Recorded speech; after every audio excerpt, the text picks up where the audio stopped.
It is Friday, August 22nd, a little over 11 p.m. right now. And I know I haven't updated you guys in I want to say 3 days, but I've just been so busy and tired. And yeah, I guess more excuses, but it is what it is. Like I said, until this, the stock market, my brokerage account, YouTube and whatnot, until all of this kind of becomes like my main thing, got to do what I got to do. So I do apologize for that. But anyways, today was an amazing day, up over 4%, 4.4%, if I can speak. And my Roth IRA is up a little over 4.8%. However, I am not at all-time highs. I'm close to it, but still slightly under, because I want to say my all-time high was so 254. You guys can just see for yourselves. And I want to say my all-time high in the Roth IRA was 1880, something like that. Let's just check it out real quick. Yeah, so around 18 something. Let me try to go for the month. Oh, actually 19. So I guess I was wrong about that. Dang. I guess I should have sold at 19 and just held cash, and then I would be at 2,000. And then I could be on this video saying that I have successfully doubled my money in my Roth IRA. But oh well, it is what it is. It's just a Roth IRA, It's just retirement. It's not like anybody cares about that. You know what I mean? Just kidding. A little sip of my Pepsi to help out my dividends, of course. But today was a tremendous day, mostly because of the Fed, I believe. I did not get a chance to watch the news today, but seems like Robinhood is up almost 3%. It was up 3% earlier today. Nike up 3%. Palantir up over 2%. Pepsi up a little over 0.5%. Honest is up over 11%, but still not at $5, I believe. Yeah, so it's still at $4, which is unfortunate, but it is what it is. I mean, at least it's up 11% today, so congratulations to anybody that bought it yesterday, I guess. RAPX is up over 5%. SoFi is up over 7.5%. PayPal is up almost 3.5%. MAA, which is a REIT that I own, is up almost 1.5%. American Express is up over 3.5%. And if we look at some of the smaller positions I have, Burberry is up over 4%. New, surprisingly, up only 1.69% on a day like today. VFC up almost 6%. EA, surprisingly flat. I have noticed this pattern in EA, actually, where it kind of trades like a flight to safety, almost like a Pepsi, because on the days where stocks like MAA, which is the REIT, high dividend, high cash flow, that type of stock, and of course Pepsi, it's more of that free cash flow, dividend type of play, more of a quote unquote stable company.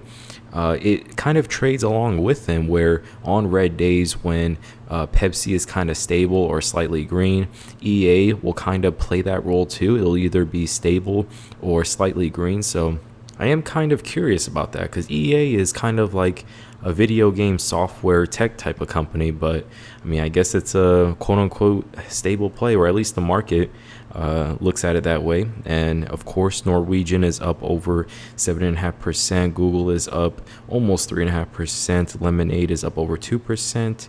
The Nasdaq, of course, is up over 1.5%.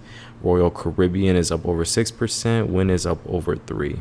And if we take a look at the weekly performance of the NASDAQ, it is down 1.35% this week, and I am down a little over 1%. So I am still outperforming the NASDAQ, even with all of the volatility. Let's check out the month, up over 6.5% for me. And then for the NASDAQ is up over 2%. 3 months is up almost 11.5%. And then 3 months for me, almost 65%. So not even close. Year to date, almost 102%. Year to date for the NASDAQ, 11%. 18% for the NASDAQ year to date, or year over year, I should say. And year over year for me, 221%. And of course, all time, I am up 400. And if we take a look at some of my recent transactions, I did go ahead and sell a covered call on Robinhood. I believe I shared this in the last video, but I want to say earlier this week, potentially, or maybe I should have closed this out. It did dip under 2.5, but now it's at around $3. So maybe I should have closed it out, maybe. But at the same time, Robinhood at 170, like, come on. So I am up 30% on this, $130, of course. So I am happy about that. However, on this one, I probably should have closed this one out, maybe, because it was originally over 13, and then it dipped into the 800s. And yeah, it dipped into the 800s, and my average credit was only 10. So I am in the red on this one. Maybe I should have closed it out. Who knows? Now, I don't know about you guys, but I haven't really been too excited for all of these like Robinhood updates, similar to how I feel about Palantir. I guess it's just because, I was there for them, I guess you could say, in my very small way of contributing. I was there when those stocks were down in the dumps during the last bear market. And of course, we had a very fun ride, but now it's just kind of getting boring. I made my money on Palantir, and it's very, very expensive now. Similar to Robinhood, I don't think Robinhood is as overbought or as overpriced, I should say. But it is kind of getting there to the point where I'm not really excited anymore. They did all of these announcements like futures, Robinhood Gold Card, etc. And I was initially excited, but it's like we've been waiting so long for the Gold Card. And congrats to any of you guys that do have the Gold Card, but now maybe it's just me specifically because I also got an offer from Amex for their Gold Card, and I have that, and it's really cool. I love it. American Express is a great company. So maybe the hype for me has kind of died down, and the whole 3% thing, I heard from others, so I didn't experience it for myself, but I did hear from others that you can only use it as like points to redeem rewards that they have, but you can't use it as a statement credit without taking a hit in value. So that does kind of sound disappointing.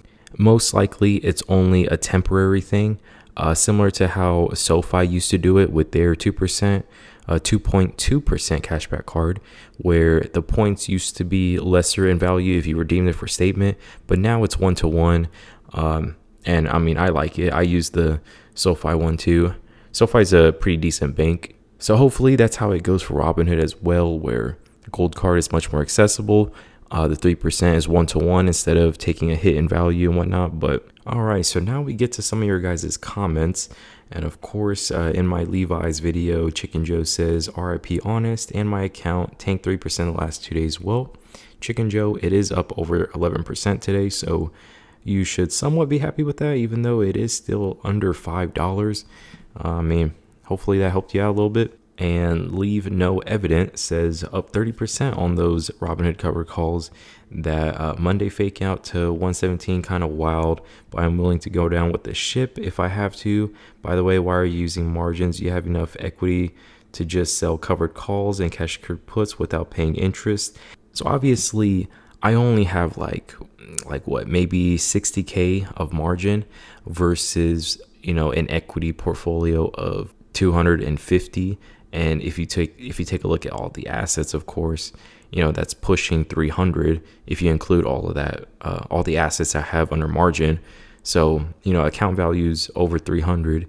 So I have more than enough to pay back my margin. I completely understand what you're saying. And as to why I don't sell covered calls a lot heavier, more aggressively, well, I like covered calls, but I also like the feeling of owning a company, ownership in a company. And when you sell covered calls, I believe you're also selling the voting rights, and you also cap out your upside. Even though there have been times where covered calls have saved me. For example, the previous bull market, when Palantir initially had that huge run, I had a good time with Palantir covered calls. My strike prices were actually very close to the top, and they all got called away. So I did not participate in the Palantir crash of that stock.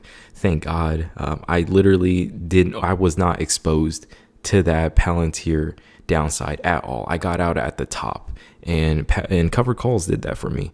But also, I also remember certain situations like the AMC thing where I had AMC stock, but I sold covered calls on it and it completely capped out my upside.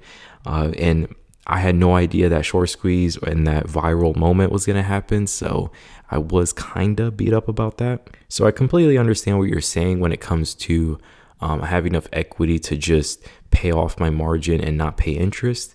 But the way I have things set up right now is kind of like my trades and my option premium are paying, or not that, but my dividends are paying for my margin interest, and all of the option premium and the trading that I do is kind of like my profit. So basically what I'm saying is the margin interest isn't really it's not really a big deal for me, at least not at this moment. It was during the tariff, the Liberation Day, whatever, when Trump basically corrected the market.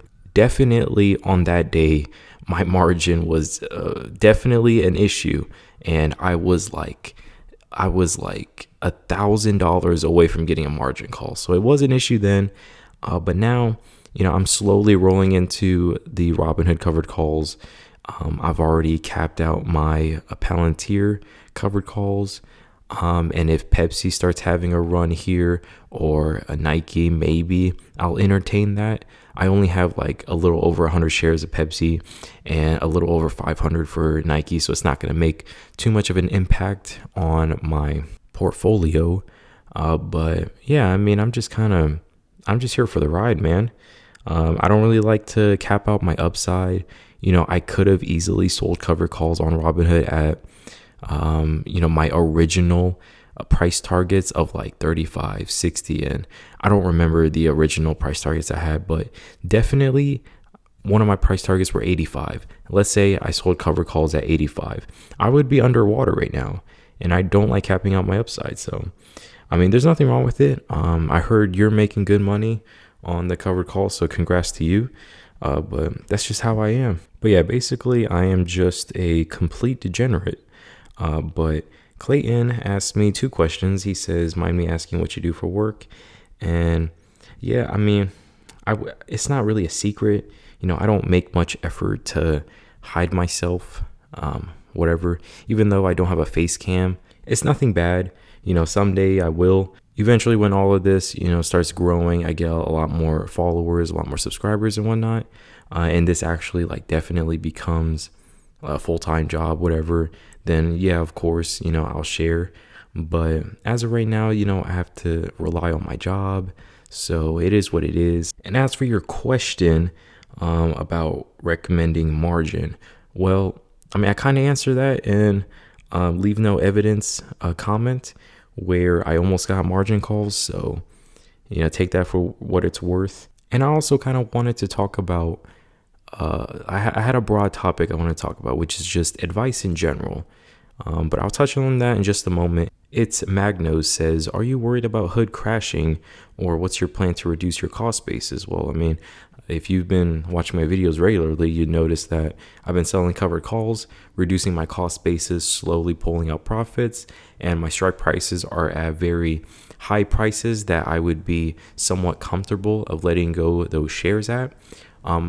Definitely, I've thought this through, and definitely I want to hold on to at least 1,000 shares of Robinhood. But if Robinhood somehow gets to 170, I'll let it go. I'll let go 500. It is what it is. But my covered call premiums are definitely chipping away at that cost basis. And what's your thoughts on Figma stock? Honestly, dude, I have no idea what Figma is. I only concern myself with things that I really understand, or somewhat understand, things that I have confidence in. So I don't really know how to answer your question. All right, so now my little spiel about questions and advice in general. But first, I need to take a little sip of Pepsi. I promise that's not product placement. I do not get paid by Pepsi other than the very small amount of dividends that I collect. But all right, so advice and questions in general. So I am not the oldest person. And definitely I would not say I have the most amount of life experience. But I do think that when it comes to questions and life advice in general, something that I've noticed and learned in life is anytime you ask somebody a question or ask them for advice, if it's a bad question, they'll just tell you to Google it, basically telling you to F off, right? But if it's a good question or like kind of a gray area question, they'll just straight up tell you every situation is different. Hindsight is 2020. It's easy to Monday morning quarterback. There's a lot of gray areas to life. You get that generic answer. Whenever you guys ask questions or comment, not just like my channel, but like anybody's channel in general, or when you're on Instagram or X, whatever, and you're asking someone a question, just keep that in the back of your mind. Like, if it's a good question, their answer is probably going to be, I don't know who you are. Every situation is different. Or the saying, price moves, news follows. I don't know if you guys have heard that before, but basically one interpretation of that saying is you only know what something is after it's already happened, which is common sense, but you really have to think about it. For example, Palantir, right? I remember people were saying Palantir is overrated, Palantir is overbought, Palantir is overpriced in the previous bull market, right? And they were correct. I mean, the Palantir stock had a huge crash all the way down to like $5-6 a share, right? And so they were correct, but they were correct only because price moved in that direction, right?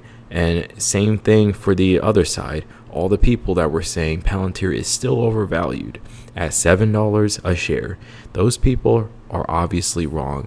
Maybe they were right, based on whatever their Excel model, whatever BS was telling them, but the market said that they were wrong, right? And they missed out on huge upside, and it made them look stupid. Does that mean that they're stupid? I don't know, right? They could be very smart people, right? Very smart people with college degrees. They have all of these complicated models that they look at, but the price did not move in their direction. Therefore, they do not look smart. It doesn't matter what all they've accomplished. It doesn't matter what their titles are. It doesn't matter how many degrees they have. Price moved the opposite way, which is why they look dumb, right? It doesn't mean that they're dumb. They just look dumb. And you can kind of apply that stock market lesson to life in general. Like, if things are not going your way, then it feels like you're doing something wrong. Even if like you're working hard every single day, you got a job, you're saving money, you're investing, whatever. Even if it feels like you're doing everything right, the price is not moving in your favor. Does that make sense? Like, for example, PayPal, perfect example, right? If you've been just going all in on PayPal because it's so undervalued, or whatever, it just looks like a good stock. Even though you're correct but not correct, price did not move in your favor. Therefore, you still look dumb and you feel dumb because you don't feel rich. And the same can be said for like Robinhood. Let's say, some degen bought Robinhood at $10 a share, like me. And the only reason that they bought it was because they like Robinhood. That is a very dumb reason to buy something, but they look like the smartest person in the world because price moved in their favor. So anytime you ask questions or ask for advice, you kind of just have to keep that in the back of your mind. Like, everything is a gray area. It's easy to Monday morning quarterback. It's easy to look back and say this was dumb or this was a good idea, whatever, but you won't know until it happens. So for example, Clayton, you ask, should you be using margin? If you decide to use margin right now and you make $1 million tomorrow in one day, you will feel like an absolute genius. And if I tell you not to use margin and you go ahead and do it anyway and make $1 million, you're going to think that I am dumb, only because the outcome was in your favor. However, if you decide to use margin and you get a margin call and I was the one that told you don't do it, you're going to think that I'm a genius. But in reality, all I did was give you a generic advice, generic answer. So I'm not saying all that to like discourage you guys from commenting or whatever, because obviously it helps out my channel. But I just thought, just being honest with you guys, it would be the best route for me to take. I'm not going to sit here and ask you guys to comment every question in the world just to boost up my stats or whatever. I'm just going to give you all the straight up honest answer. Like, if you ask a dumb question, the response is probably going to be Google it. And if you ask a smart question, or quote unquote smart question, the answer is probably going to be, well, there's multiple answers. So I don't know like how young you guys are or whatever, but hopefully that helped you guys out.